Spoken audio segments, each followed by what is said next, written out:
बेटी भौजिया दूनो अरे एक समूहिया सुनहु कपिया पर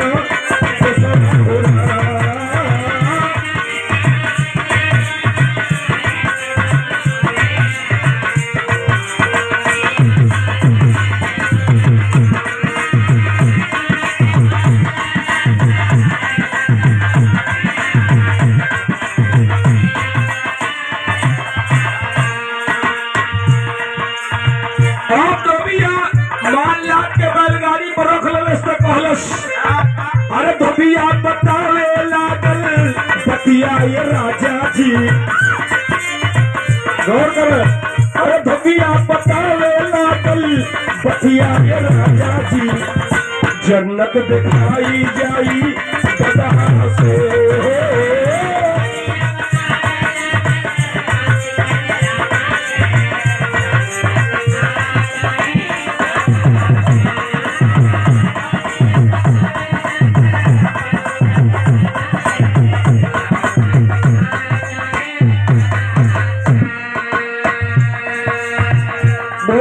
ये गदहवा कोनो मामूली गदहा नहीं पर जे बैठे होकर सीधे स्वर्ग दिखाई। ये धोबिया झूठ बोलल अपन गरीबी बनाए खातिर झूठ बोल गए। एक बार जे बैठे होकर गदहा पर से सीधे स्वर्ग दिखाई।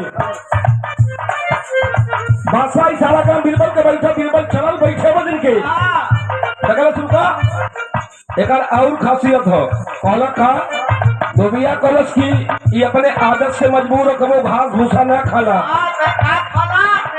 कलम फल फूल सेब संतरा मिठाई केरा हाँ हो धोबिया झूठ बोला था